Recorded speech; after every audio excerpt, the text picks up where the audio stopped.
प्रिय भक्तगण, आपका मेरे चैनल में स्वागत है। छठ पूजा की ढेर सारी शुभकामनाएं। आज हम आपको बात सुनाएंगे छठ पूजा की कथाएं। ये कैसे छठ पूजा का आरंभ हुआ, किसने सबसे पहले छठ पूजा का व्रत किया। आइए सुनते हैं छठ पूजा की छोटी छोटी कथाओं के बारे में, जानते हैं किसने सबसे पहले कहाँ से इस छठ पूजा की प्रारंभ हुआ। दीपावली के 6 दिन बाद छठ मनाया जाता है। छठ के महाव्रत को करना अत्यंत पुण्यदायक है। छठ व्रत सबसे महत्वपूर्ण रात्रि कार्तिक शुक्ल षष्ठी तिथि को होता है। सूर्य उपासना का यह महापर्व 4 दिन तक मनाया जाता है। छठ पर्व के लिए कई कथाएं प्रचलित हैं, परंतु पौराणिक शास्त्रों में इसे देवी द्रौपदी से जोड़कर देखा जाता है। मान्यता है कि जब पांडव जुए में अपना सारा राजपाट हार गए, तब द्रौपदी ने छठ का व्रत रखा था। द्रौपदी के व्रत से फल से पांडवों को अपना राजपाट वापस मिल गया था। इसी तरह छठ का व्रत करने से लोगों के घरों में समृद्धि और सुख आता है। छठ मुख्य रूप से बिहार, झारखंड, उत्तर प्रदेश सहित कई क्षेत्रों में मनाया जाता है। छठ पर्व का महत्व।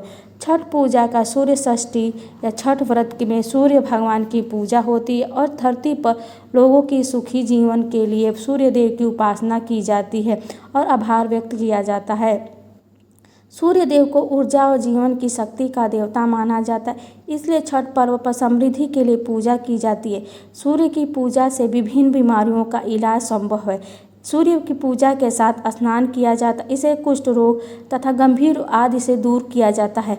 छठ पर्व परिवार के सदस्यों और मित्रों से लंबी उम्र समृद्धि के लिए भी मनाया जाता है। एक पौराणिक कथा के अनुसार लंका विजय बाद राम राज्य की स्थापना के दिन कार्तिक शुक्ल षष्ठी को भगवान राम और माता सीता ने उपवास किया और सूर्य देव की आराधना की। सप्तमी को सूर्य देव के समय पुण्य अनुष्ठान और सूर्य देव से आशीर्वाद प्राप्त किया था।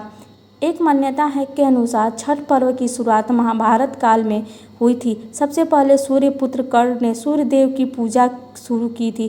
कर्ण भगवान सूर्य का परम भक्त था और प्रतिदिन घंटों कमर तक पानी में खड़े होकर सूर्य देव को अर्घ्य देता था। सूर्य की कृपा से ही वह महान योद्धा बन सका। आज भी छठ में अर्घ्य का दान यही प्रचलित है। कुछ कथाओं में पांडवों की द्रौपदी द्वारा भी सूर्य की पूजा करने का मान्यता बताया गया है, जिसने सबसे पहले छठ पूजा को किया था। वे अपने परिजनों के उत्तम स्वास्थ्य और कामनाओं की लंबी उम्र के लिए नियमित सूर्य पूजा करती थी। एक कथा के अनुसार राजा प्रियव्रत को कोई संतान नहीं था, तब महर्षि कश्यप ने पुत्रेष्टि यज्ञ कराकर उनकी पत्नी मालिनी की आज्ञाहुति के लिए बनाई गई खीर दी।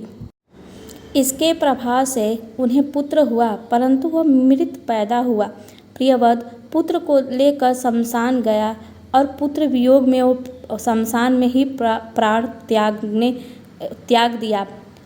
उसी वक्त भगवान की मानस कन्या देवसेना प्रकट हुई और वह कही सृष्टि की मूल प्रवृत्ति के छठे अंश से उत्पन्न होने के कारण मैं षष्ठी कहलाती हूँ। राजन, तुम मेरा पूजन करो तथा और लोगों को भी प्रेरित करो। राजा ने पुत्र इच्छा से देवी षष्ठी का व्रत किया और उन्हें पुत्र रत्न की प्राप्ति हुई। यह पूजा कार्तिक शुक्ल षष्ठी को हुई थी। मूलतः यह बताया जाता है कि सूर्य षष्ठी व्रत होने के कारण इसे छठ कहा गया है। यह पर्व वर्ष में 2 बार मनाया जाता है। पहली बार चैत में मनाया जाता है, दूसरी बार कार्तिक में। चैत शुक्ल पर षष्ठी पर मनाए जाने वाले छठ पर्व को चैत ही छठ, कार्तिक शुक्ल षष्ठी पर भी मनाए जाने वाले पर्व को कार्तिकी छठ कहा जाता है। पारिवारिक सुख समृद्धि तथा मानवांछित फल प्राप्ति के लिए पर्व मनाया जाता है। भक्तगण, ये तो छठ पूजा की छोटी छोटी जो कथाएं थी, जो किसने सबसे पहले सूर्य छठ पूजा की उपासना की थी और छठ पूजा सबसे पहले किसने और कब क्यों किया था और किस तरह प्रभावकारी था सूर्य की उपासना करना।